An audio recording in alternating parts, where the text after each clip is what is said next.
isn't that I'm such a silver bug. I'm a silver bug because that's what history teaches. It's not that I decided, silver's the greatest thing out there. No, people have voted through thousands of years of what the best money is. The argument that money could be anything is true. But if you look at what the vote has been, the vote is overwhelmingly silver and gold. That's the vote. That's the real democracy, if you will. That's the lesson to be learned here. The vote through history is that those two metals, beyond anything else, have served their purpose as money more than anything you can name by far. And if you look even deeper, silver has done so far more than gold. As a responsible person with growing concerns for your privacy and personal liberty, you want to know where we're headed and what you can do about it. We ask the experts what you need to do to take prudent and responsible action to safeguard your family's wealth and well-being, and what basic first steps will help you to be aware and prepared. ReluctantPreppers.com.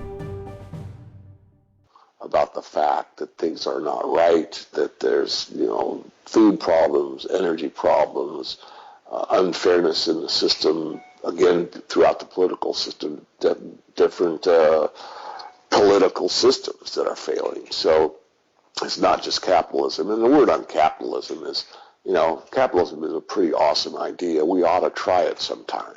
I mean, one of the points of the movie is we haven't had true capitalism in a very, very, very long time. Certainly there are areas here and there where you'll find what I would consider to be true capitalism in the system, but that's rare. I mean, most of the time there's regulation upon regulation upon regulation. It's very difficult to get started. There's an onerous fee that's required for you to start up, and you're not able to perform in, let's say, a true free market condition. So capitalism is getting blamed for this mess, yet we've been moving more and more towards socialism since basically the FDR era. And as more and more socialism has taken place, the system has started to unwind more and more. But there's no ideology that's perfect. History's shown that as well. And I think the movie is clear on that. The movie doesn't give a whole lot of solutions. It gives a whole lot of questions that people should ask themselves and determine for themselves what the best solution is. I mean, some people adhere to a political ideology without even knowing that ideology is just that the reality is something that is very, very far away from that ideology. Well, there was a big emphasis in the movie also on conquest and terrorism, and when we tie it back with precious metals, what do perpetual wars and empires and conquests and terrorism have to do with real wealth, such as precious metals? Well, that's an interesting question. I mean, I've just did a series with, or I should say series, but a mastermind interview with Foster Gamble, who was key with his whole team of doing the movie Thrive. And in the prelude to that, he talked about this Gold Warriors book. It's about Yamashita's gold, which is something I'd always kind of put off as possibly a fiction. But whether or not that's fiction or not, I don't know. What I do know is that, especially after reading the book, is that a lot of the untold story about conquest is that gold is something sought after when the nation's being conquered. You look at the World War II, you look at a lot of wars throughout history, and even though you don't get it directly out of the history books, one of the main bounties that is taken is gold. So certainly, even though gold gets a short shrift throughout the financial press and the mainstream, and a lot of the mainstream talks about it being a barbarous relic and that it has no meaning and that, we're beyond it and on, the truth of the matter is most of these wars, when a nation, state, country, city, what have you, is conquered, they're looking for gold. I mean, you have to look at the Ukraine recently to see that that's true. I mean, Ukraine has had all kinds of upheaval, and what's gone? Oh, the gold's gone. Isn't that interesting? So that's part, I think the movie made a big deal out of that aspect, but since you asked me the question, I wanted to emphasize that. Another mega trend in the movie was about at the late stage of empires, people searching after all kinds of worthless directions for purpose and for meaning and for distraction and that sort of thing. And you had a provocative quote in the movie that was, you can never get enough of what you don't need. And at first that sounds a bit like an oxymoron, but could you take us a little bit deeper into what you meant by that? Yeah, sure. It's they really liked that when I made that statement. But backing you up and myself, the idea that you're going to get satisfaction, I think, on a deeper level, it's probably a spiritual need that's innately human. But then you get into the God, no God argument. And I don't really want to go there. But what I do want to emphasize, purely a secular perspective, would be humans have certain needs. And so that is, you have a need to eat, you have a need for water, you have a need to breathe, and those are about as basic as you could get. And once those are satisfied, using the Maslow pyramid, you have needs beyond those, and you have a need for affection, you have a need for being liked, and there's all these other needs. Well, when you get to the stages that we're at, where there's very much an undertone of uncertainty, there's an uncertainty about government, there's an uncertainty about the financial markets, there's an uncertainty about the ecological system, and we're seeing collapse throughout the food system with the GMO foods and what the amount of poison in the system is. We see the air quality being corrupted as well. You see the water quality being corrupted as well. The very basics, those three that are needed by all humans, regardless of their perspective, are being corrupted, they're being polluted. And so people start looking not only at that or beyond that, they look for answers. So they look to things that they think will bring them meaning. And what the movie pointed out very early on is near the top, before the collapse, is that food becomes a very important thing for the elites and everybody else. Food's important. The point the movie made was that you see a worship of chefs, a worship of the culinary arts. And I thought that was fascinating because I didn't know that. And you look no further than your satellite TV, and I'm not familiar with all these, but I know some of the basics. But there's like Iron Chef, and there's a lot of food channel things that have to do with food and preparing food and gourmet food, and chefs competing against each other, and drive-in diners and dives I'm familiar with from one of my friends that actually watches that show quite a bit. And on it goes. So I thought, wow, you're just seeing, again, history rhyme here or history repeat here. So you can only, you only need so many calories per day. I mean, you can't get enough of what you don't need. Means that, as an example, just using food as maybe a corny example, excuse the pun, that you need to eat, but you don't need to have these super exotic meals on a daily basis. It's not what your body needs. Your body just needs a certain amount of proteins, carbohydrates, and fats. And yet we go to these extremes. So they're looking for meaning in something where the meaning is meaningless. I mean, let's just take the thought experiment where things get very basic overnight and you can't get those very, elaborate meals. Your body really isn't going to know the difference as long as it's getting what it needs. So you can't get enough of what you don't need. It means you're looking at these extremes, looking at it in, entertainment. I mean, look at what the entertainment industry has done in my lifetime. I mean, if you go back to when I was a kid, and you saw a violent movie, you'd see, cowboys and Indians and the Lone Ranger. Yeah, they were shooting guns and there were arrows flying around, and that was violence, still is.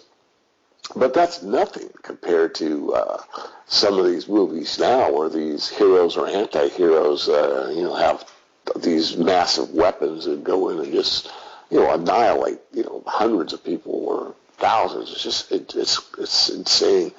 So the general idea, I'll try to sum it up here, not get too much longer-winded, is that because it's like drugs, the satisfaction levels, that you can't satisfy something that is not a core thing that is an actual human need, you continue to go up the scale. So you need more and more and more of it. You need more violence in the movie system, as an example. You need more gourmet food. You need more, let's say, kinkier sex. I mean, you need all these things that are not needed, thinking that they will not bring you what you truly need. And what we really, truly need, in a lot of ways, is we need truth. We need leaders that tell us the truth. We need the truth about what's in our food. We need the truth about what's in our water. We need the truth about what's in the air. We need the truth about how broke these nations are. We need answers. We need solutions. We need people willing to stand up and tell it like it is. And that's partly what this movie's done. It's done kind of a broad brush and some specifics on the truth. And this is something we're only getting done again from people like you that do the alternative media.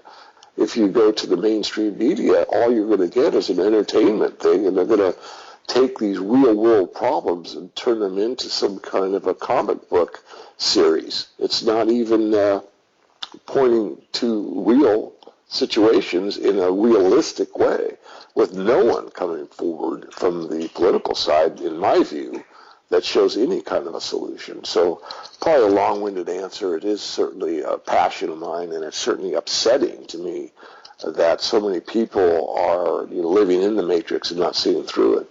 Well, everything you talked about needing what is true brings me back in my mind to your expertise in real money, in the actual, in gold and silver and precious metals. Can you just underscore one more time for our listeners why precious metals are true money and why they are an example of something that is true, despite whatever all the rhetoric might be or all the propaganda to the contrary? Sure. Well, I used to sign off most of my interviews I haven't done in a long time with, get real, be real, buy real. Get real means, it could take it in several connotations. Get real is like get real with yourself. Quit kidding yourself about the real reality. Do pull back the matrix and take a good hard look at what's really going on. Or get real, when you get real, get real things, you don't need a bunch of trinkets. Get real with what you purchase. Get real with, is this going to really serve me? Is this really going to be beneficial to me? Or is this just something that I've sort of been persuaded to buy because it looked really cool on, the channel I was watching when I was watching this, this show or whatever. So that's part of the get real.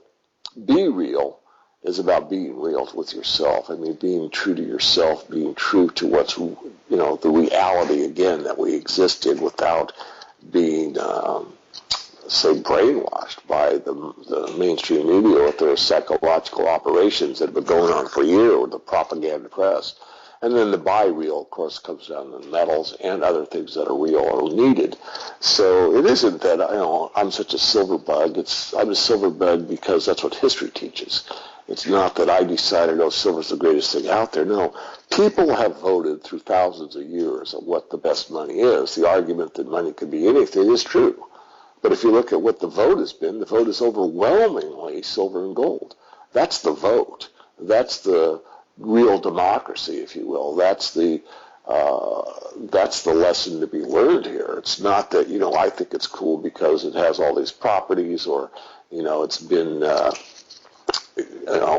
brought to the attention of others or whatever. No, it's because the vote through history is that those two metals, beyond anything else, have served their purpose as money more than anything you can name by far.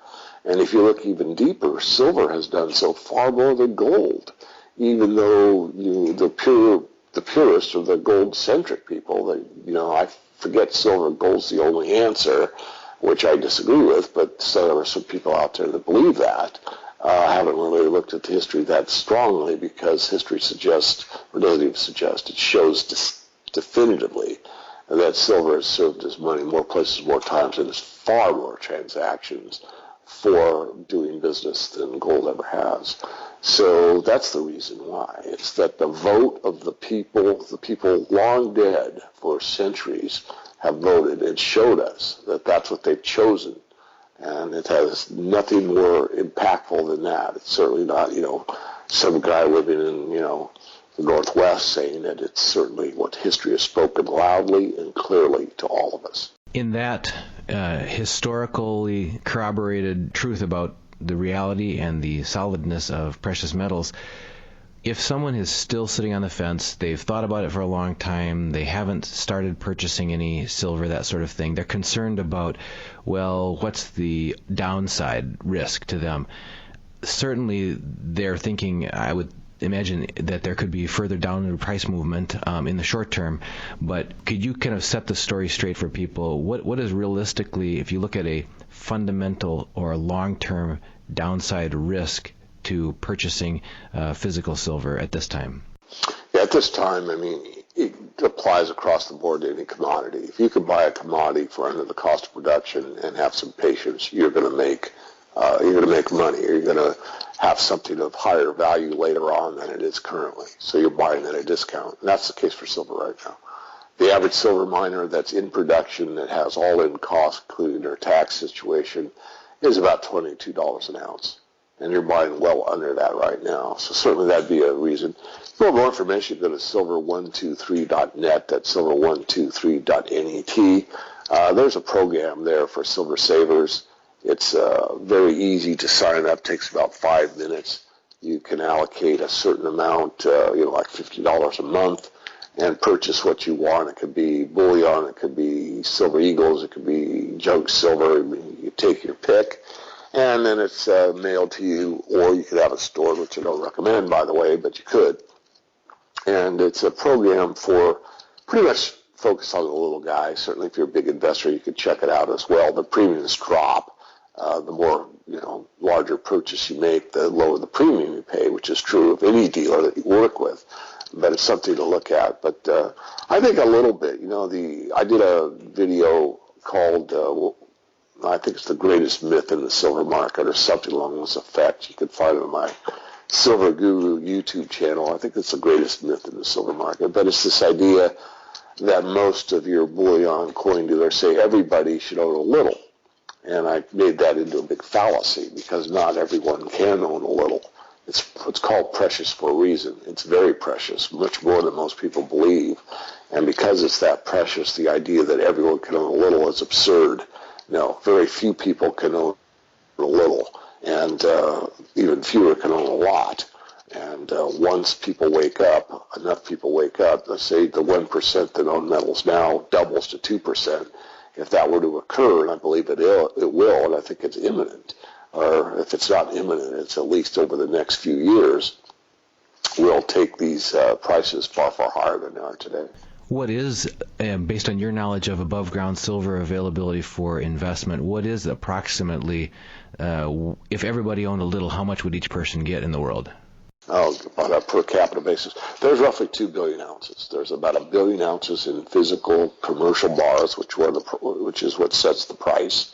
And now with all the minting that's gone on over the last decades, the U.S. Mint, the Canadian Mint, the Australian Mint, Perth Mint, the mints in Europe, and there's about 1 billion ounces in coins.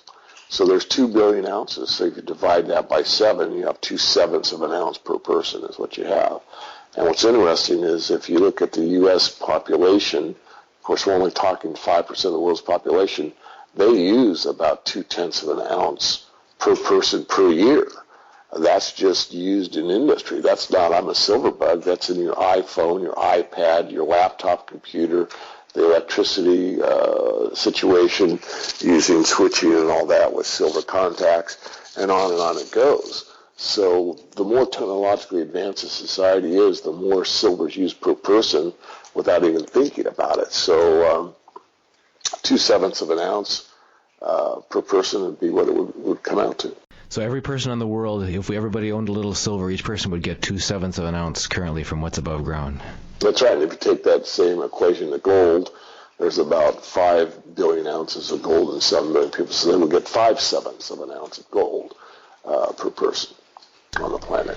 Well, that's certainly food for thought. Anyone who's reluctant, our channel is Reluctant Preppers, and the idea is that people tend to be very thoughtful, tend to be very deliberate, tend to be very, do their due diligence, who listen to us, and if they've been pondering and thinking and analyzing, is it the right time to set aside some silver? I think some of the facts that you've laid out here will certainly help people to come to their decision.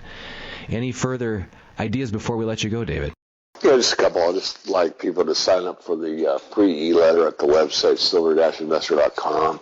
You don't have to sign up for any of the paid reports, but you can sign up for the free letter. It comes out once a week, so we don't swamp you. When you first sign up, you'll be on an autoresponder. It gets something about every 3 days or so called the 10 Rules of Silver Investing.